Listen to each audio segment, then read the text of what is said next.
Sabe aquela imagem de um equilibrista tentando manter vários pratos girando ao mesmo tempo? Que empreendedor nunca se sentiu assim, não é mesmo? Eu já passei por diversas situações de muito volume de trabalho e de pressão. E no vídeo de hoje eu quero compartilhar contigo como eu sobrevivi a tudo isso e quais foram as estratégias que eu usei. Eu sou a Fernanda Rockenbach e esse é o canal da Orquestra de Negócios, um lugar para pequenos empreendedores que desejam ir além. Uma das primeiras vezes em que eu senti a responsabilidade de manter vários pratos girando ao mesmo tempo, profissionalmente, foi há uns 8 anos atrás. A minha gerente na época foi designada para gerenciar e liderar um projeto. Esse projeto exigia dedicação total dela. E na época, ela designou a mim para ficar no lugar dela com a função de gerente.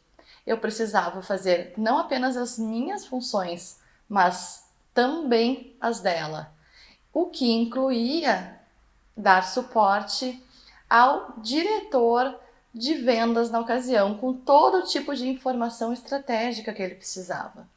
Então, para mim, foi um duplo desafio. Eu precisava dar conta do volume de trabalho e eu também precisava aprender novas habilidades. Isso porque era a primeira vez que eu precisava dar suporte analítico para um diretor de vendas da América Latina de uma grande multinacional. Então, eu precisei desenvolver algumas habilidades e algumas técnicas para me ajudar a sobreviver nesse período e ainda aproveitar essa oportunidade e me destacar junto aos executivos da empresa. E é isso que eu quero dividir contigo no vídeo de hoje. O primeiro ponto é organize-se. As pessoas acreditam que parar tudo no meio do caos e dedicar 15 minutos para se organizar é uma perda de tempo. Doce engano. A organização faz com que tu consiga ganhar velocidade na execução das tuas tarefas. E é por isso que, às vezes, dar esse passo para trás significa ganhar tempo nos próximos passos. A organização vai te dar clareza de tudo o que tu tem para fazer. Esse passo é muito importante, porque a partir dele, tu vai poder criar o teu plano de ação. Então, liste todas as tarefas que estão sendo demandadas de você nesse momento. Isso vai te ajudar a mapear tudo o que tu precisa fazer. É como se tivesse um mapa do terreno. E com isso, tu não vai ter mais aquela sensação de que tá sempre esquecendo de alguma coisa ou com medo de esquecer alguma coisa. Com essa lista em mãos, a gente pode partir para o próximo passo. E o segundo passo é saiba priorizar. É muito importante dentro dessa lista que você consiga identificar o que é mais ou menos importante. Ou seja, de todos aqueles pratos que tu está equilibrando, quais são aqueles que tu não pode quebrar de jeito nenhum. Isso é priorizar. É saber identificar aquelas coisas que podem causar prejuízo para o teu negócio se não forem feitas.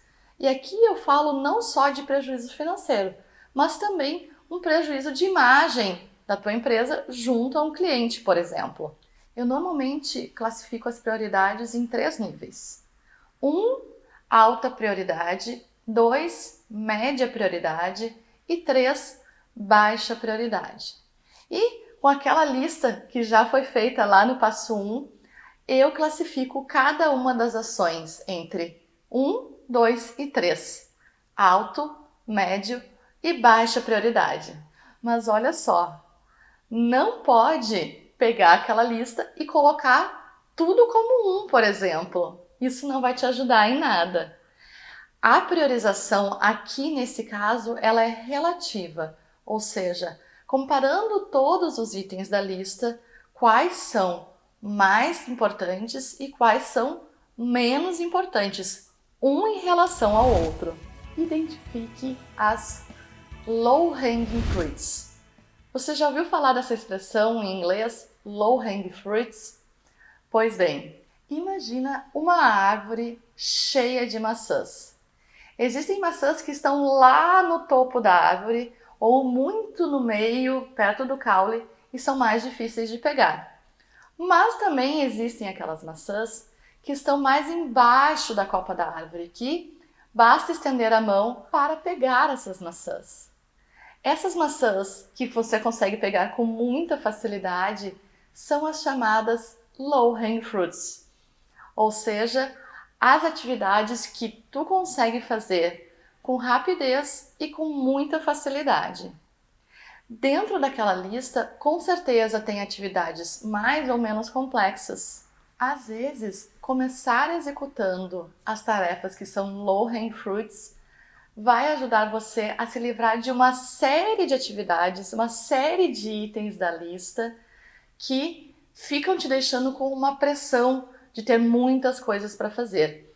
Então, você pode começar eliminando e já se livrando de cara daquelas tarefas que são simples e rápidas. Bom, de posse de uma lista de tarefas, uma priorização das tarefas e um entendimento do que é mais ou menos complexo, é hora de definir prazos. Então, pega a tua lista e define uma data limite para a execução de cada uma daquelas tarefas. Mas lembre-se de que algumas tarefas dependem uma das outras e tu precisa levar isso em consideração.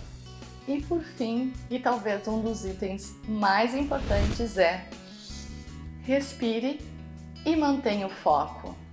De nada adianta se desesperar nesses momentos.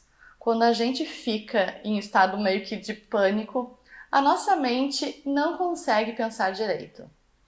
Lembra que agora tu já tem um plano de ação e tu não precisa mais ficar estressado. Mantenha o foco no teu plano de ação. Faça uma ação de cada vez e não tente fazer tudo junto ao mesmo tempo. Lembra que tu já criou uma estratégia que está definida nesse plano de ação. Basta agora tu executar, mantendo o foco e a tranquilidade. Enfim, esses foram os 5 grandes aprendizados que eu tive ao longo da minha carreira e que começou lá com aquela história que eu contei para vocês. Se tu gostou desse vídeo, não deixa de curtir e se inscrever no nosso canal. Lembrou de alguém que precisava ouvir todas essas dicas? Então, compartilha com essa pessoa. Te espero no próximo vídeo e bons negócios!